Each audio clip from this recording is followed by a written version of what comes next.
Thanks for downloading a 3CR podcast. 3CR is an independent community radio station based in Melbourne, Australia. We need your financial support to keep going. Go to www.3cr.org.au for more information and to donate online. Now stay tuned for your 3CR podcast.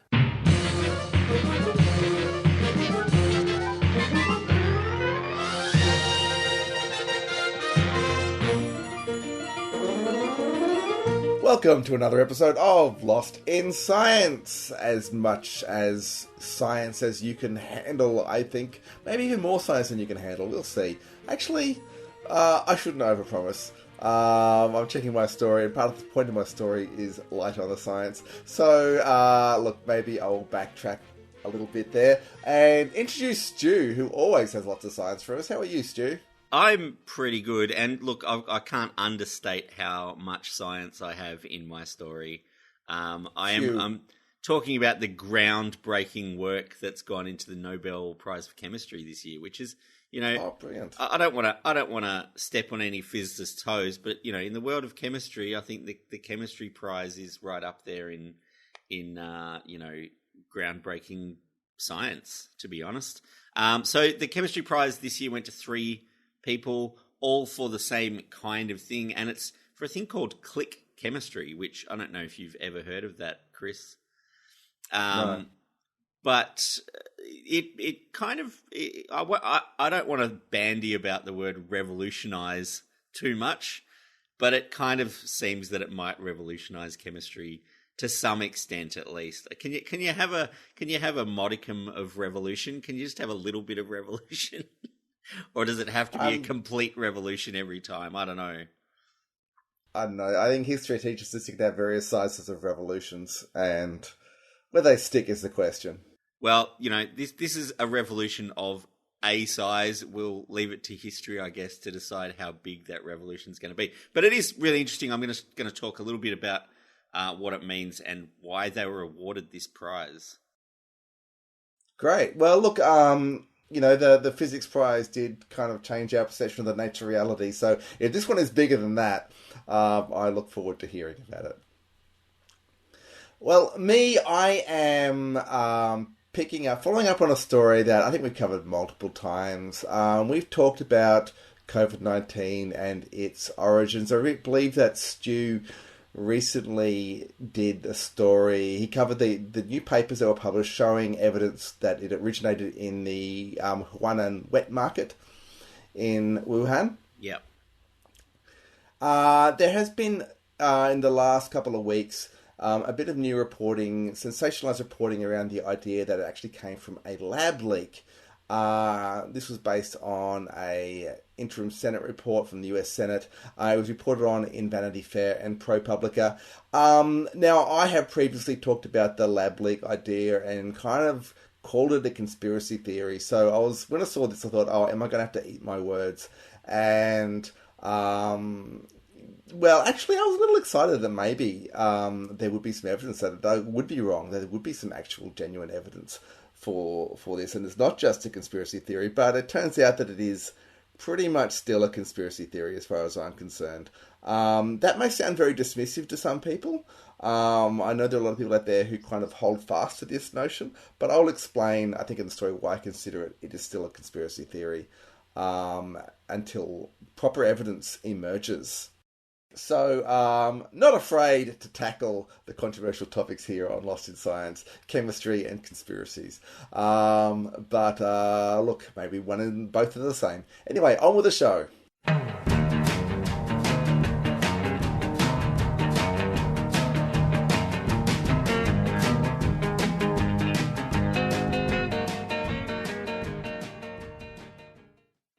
Okay, yes, you listen to Lost in Science. As I said in the introduction there, I am talking about the new reporting on the idea that COVID-19 may have come as a leak from the Wuhan Institute of Virology laboratory in Wuhan, China. Now, this was based on an interim report from the US Senate, which is conducting an investigation into this notion.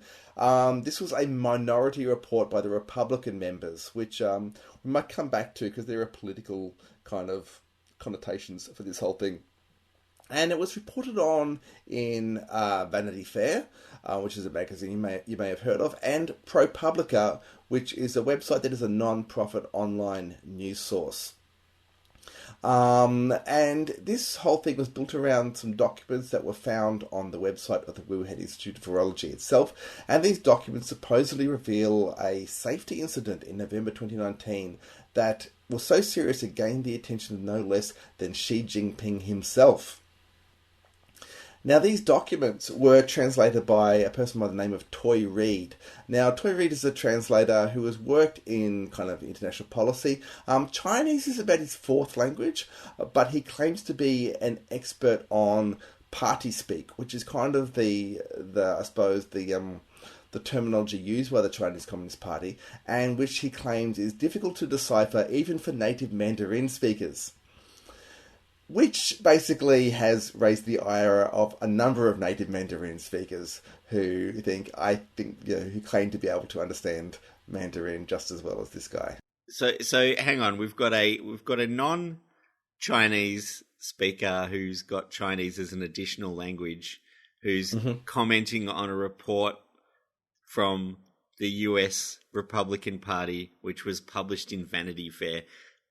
I'm struggling to see the science in this story already. Well, that's a good point, Stu. Now, look, here, being lost in science, we do look for science. We are biased towards the science content of stories.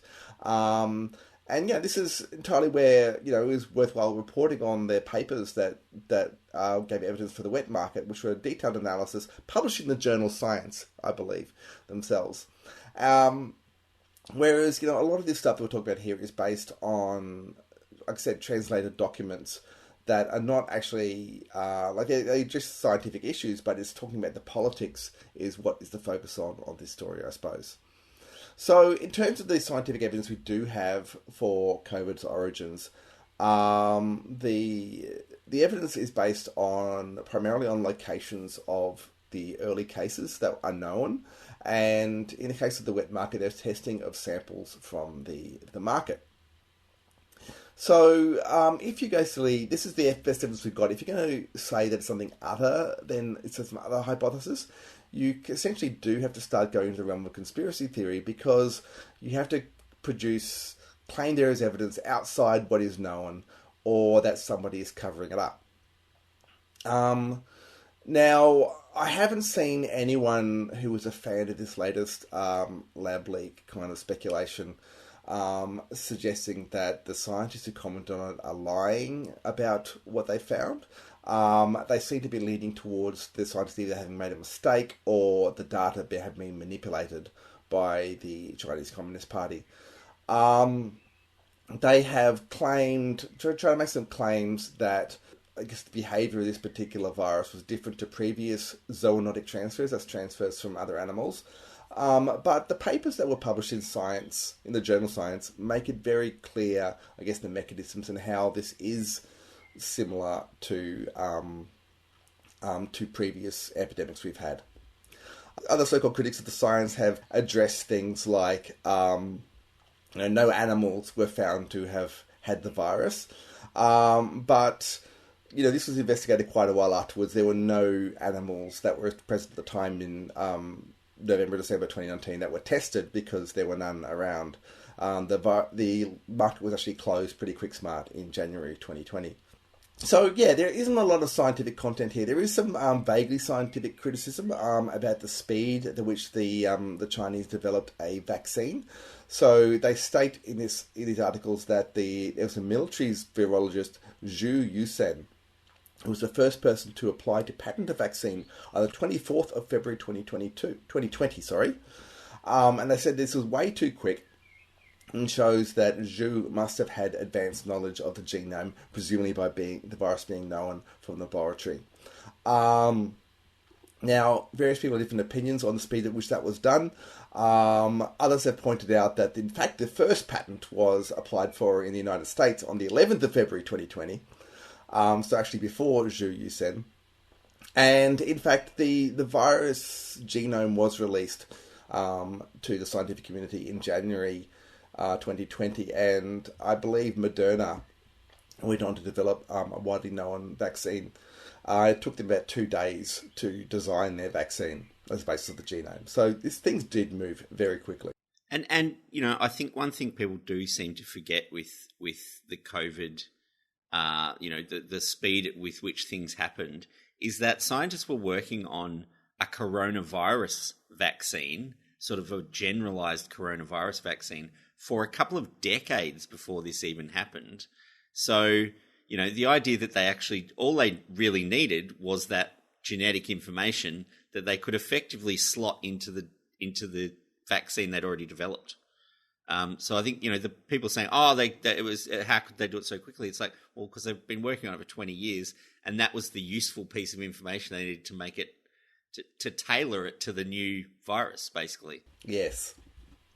And look, I suppose there's some of the things that people have picked on. I guess what I'm trying to say was too fast, was saying how, you know, when you're actually developing a new vaccine, there has to be a lot of animal testing and things before you can get to that patent stage. But as you think, things move very fast in a pandemic.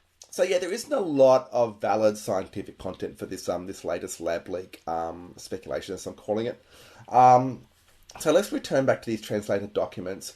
The one that I think has been pointed to as the biggest kind of smoking gun says, I'm just going to quote as much as is reasonable here. I'm talking about the viruses, the chance of a virus getting out of the lab, and saying that these viruses come without a shadow and leave without a trace. Although various preventative and predictive measures, it is nevertheless necessary for lab personnel to operate very cautiously to avoid operational errors that give rise to dangers. Every time this has happened, the members of the Zhengdian Lab party branch have always run to the front line, and they have taken real action to mobilize and motivate other research personnel. So this is a document that I suppose was found dated November the 12th, 2019, and as I said, it's been interpreted to say that there was a serious safety incident in that month and that there was a high-level response to it. But others have, of course, taken issue with his interpretation, saying that the tense has been gotten wrong of some of these words in there. There's not necessarily referring to there was a specific incident, or that generally it's just generally trying to say the party members do good things. Also, others have found that the document was in fact written in August, not November, so predates any supposed incident that may have occurred in November 2019. Look, I don't know. I am not myself a Mandarin speaker, native or otherwise. So all I'm saying is that there is not kind of a single convincing translation and interpretation of these documents, and significant evidence to show that, in fact, it may be mistaken. But look, as I said, this is very little content here, and this is kind of where I come back to saying it is essentially a conspiracy theory. Look, I consider that the lab leak is still a plausible hypothesis for COVID's origins, but until there is evidence, actual evidence for it, the evidence that is presented is along the lines of people claiming people are covering something up, and it's the lack of data is put forward as evidence that someone is in fact covering up. And to me, that is the nature of a conspiracy theory. Which is not to say that, again, that's not completely implausible. And I do think it's important to trace the origins of something like this, because we do need to try and prevent further pandemics. If it is from a lab, then obviously we need to do things to improve safety. Some of the things that have been criticised in this latest reporting is documents on the website that talked about the safety measures that the laboratory in question was doing. That was produced as evidence that they're being in trouble. But essentially it is showing, in fact, that they were doing what they could to make it as safe as possible. And I think criticising those efforts is not a good way to go about improving safety. It's been likened to basically calling someone an arsonist because they've organised a fire drill. You know, you're doing safety measures does not mean that you are being unsafe. Well, I mean, you know, it's an interesting thing that, you know, from the statement that you read before, it is so vague and non-specific. Mm-hmm. This is a lab that researches viruses and pathogens. It's not surprising that there's internal correspondence about safety procedures for viruses and pathogens. It's what they literally do in that lab. It's really not any kind of smoking gun. It seems like, you know, the kind of boring email I would usually ignore on a Monday morning myself. Yeah, I guess, look, the biggest thing that people pointed to as evidence is the very existence of this lab in the same city where COVID-19 emerged. And yet that is kind of a notable coincidence. But that itself is not evidence. That is just, quite easily a coincidence. And that's where you start having conspiracy theories, because there is no connection observed between the lab and the outbreak, and so you have to start introducing these conspiracies to explain the connection. Now, if it is in fact, on the other hand, a spillover from animals, then we have to do obviously measures to prevent that. Now, we know these spillovers occur; they occur a lot. There was the original SARS, for instance. There are constantly bird flu transfers from birds to humans. More recently, you may remember we had Japanese encephalitis. And, of course, the famous monkeypox, or MPX, as I believe it is being rebranded. So, these are ongoing concerns. Yes, there have been lab leaks in the past before, but there are many more animal spillovers. And quite likely there'll be more COVID animal spillovers, because now it is spread to other mammals as well. So it is something that we need to keep an eye on and perhaps concentrate on if that is the real cause of it. As to the reason for all of this, as I said, it was released by the Republican members of the Senate report. I don't know, it's suspicious that with their midterm elections on the horizon, that they would release a report. It's hard to know exactly how this benefits them politically. Perhaps it galvanizes a conspiratorial base, but and that's why it hasn't got as much coverage, say, in other countries. Like, you may have not heard this reported much in Australia, because it is not politically relevant to us. But in the meantime, it's got a lot of people excited. But there is no actual scientific evidence involved, and just a lot of highly questionable translations. I think we're lost. We're not lost. Not even any short-range radio signals yet? Except for a single, very powerful radio emission. Of course, a transmitter of that sort isn't exactly standard equipment. Science and technology must be absolutely mind-boggling. Of course, it's mostly on the theoretical side. Well, so far. Across Australia on the Community Radio Network, you're listening to Lost in Science. When people think of chemistry, they probably think of the classic laboratory setup with the bubbling flasks and beakers overflowing with foggy vapours and various coloured liquids being mixed together. And they also probably think of comical explosions with sooty-faced scientists shouting "Eureka!" at finding some fabulous new compound they've been striving to create. But chemistry doesn't really work like that. I think that's kind of a sort of, it's a mishmash of mythology and filmmaking and stories of alchemists and things like that, all wrapped up together. I don't know, Stu. I have seen chemistry laboratories, and there is a lot of glassware. Oh, look, there absolutely is. But, in most experiments, chemists know what to expect. They know what's going to happen. A lot of chemistry is more like sort of general industrial processes to produce a specific thing at the end. So, you get ingredients or raw materials and you combine them to produce a known chemical product at the end.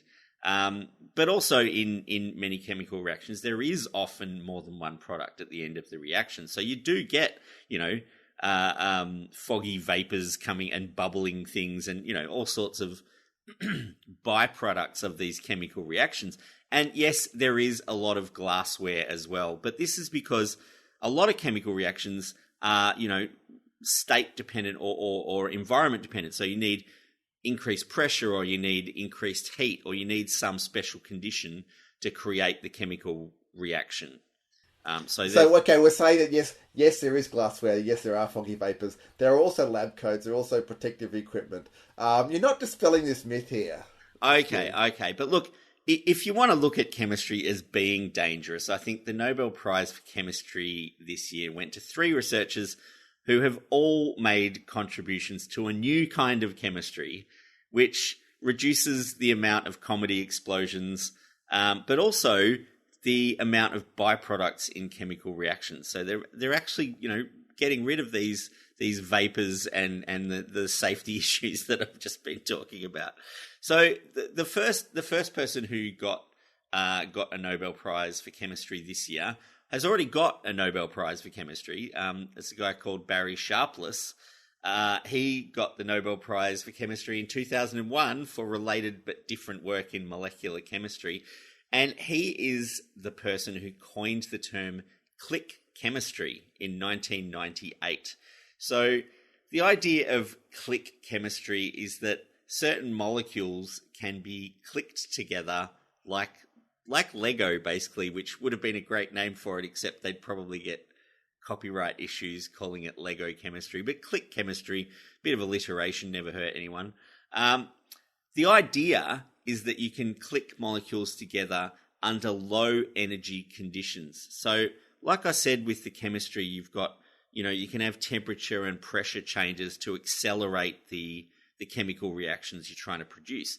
The click chemistry is the idea that you can, using some sort of catalyst, just do these chemical reactions under, room temperature conditions where you don't have to heat things up or put them under immense pressure or cool them down or anything like that.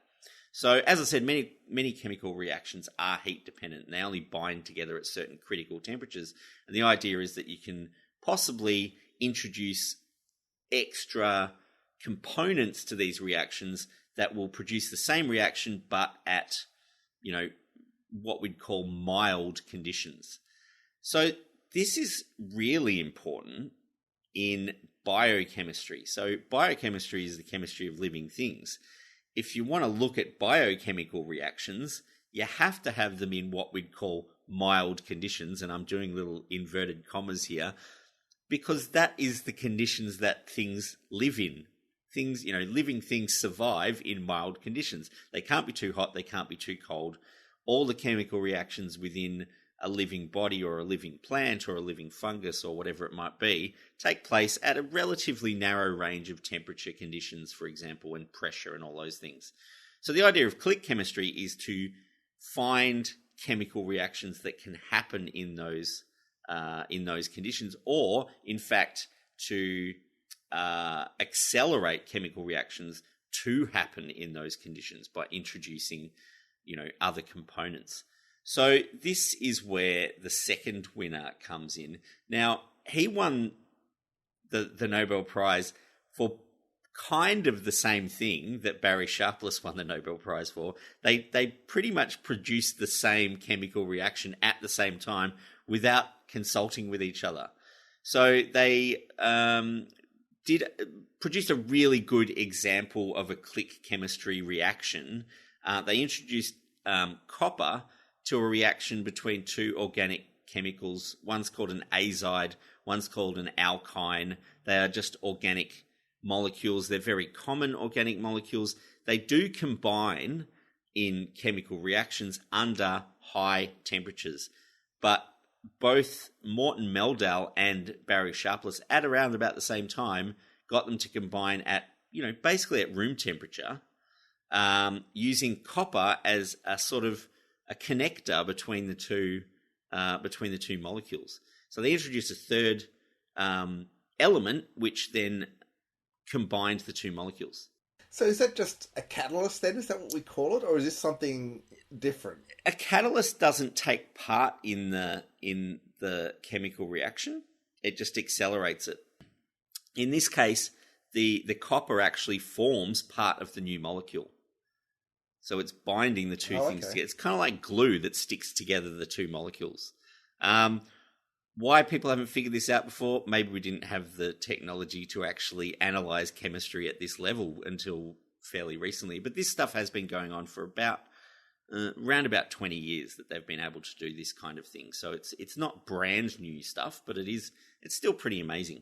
So the third joint winner of the prize was another American biochemist, Carolyn Bertozzi, who coined the term bioorthogonal chemistry.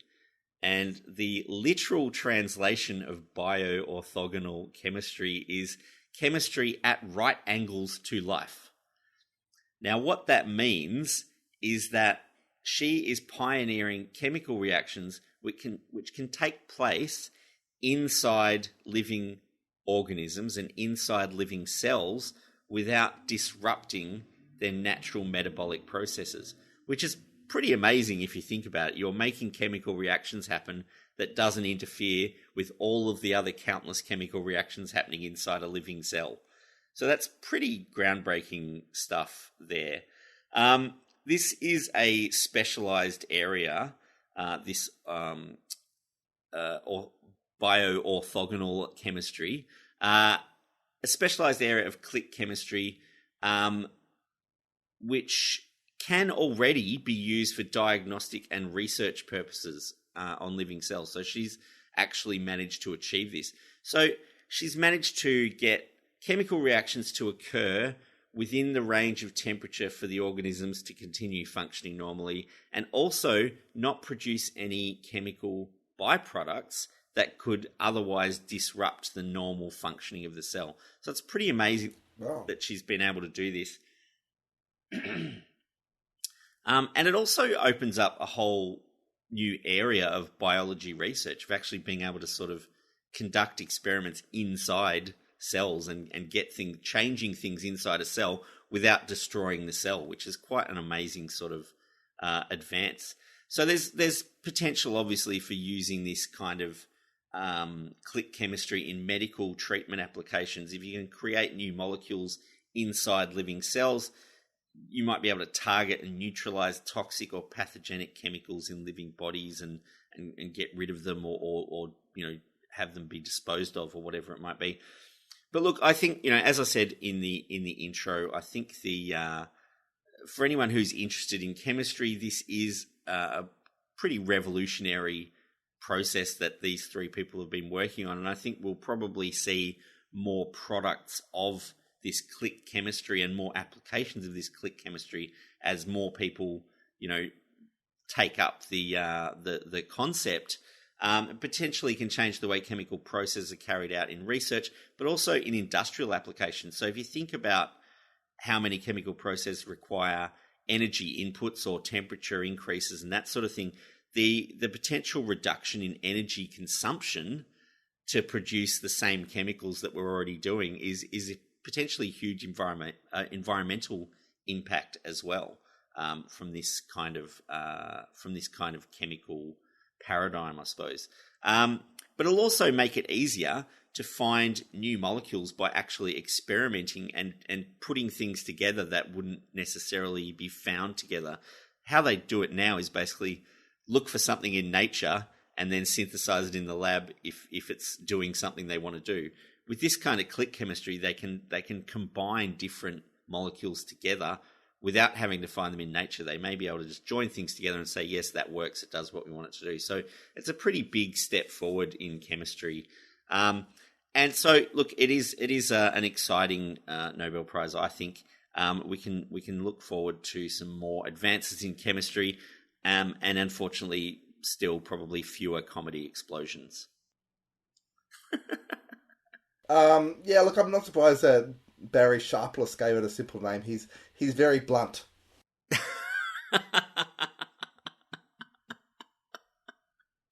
Very good. He's sharpless. And that's it for another episode of Lost in Science. Lost in Science is recorded for 3CR in Melbourne on the lands of the Wurundjeri people of the Kulin Nation, and it airs across Australia on the Community Radio Network with the support of the Community Broadcasting Foundation. We would love you to get in touch with us. You can email us at lostinsci@gmail.com, or you can find us on Facebook, we're Lost in Science on 3CR, or on Twitter, where we're at Lost in Science 1.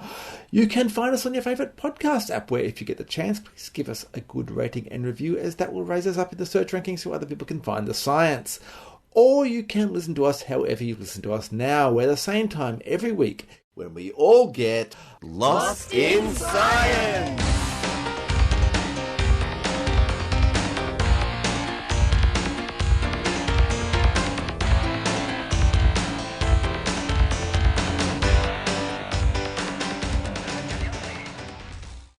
Thanks for listening to a 3CR podcast. 3CR is an independent community radio station based in Melbourne, Australia. We need your financial support to keep going. Go to www.3cr.org.au for more information and to donate online.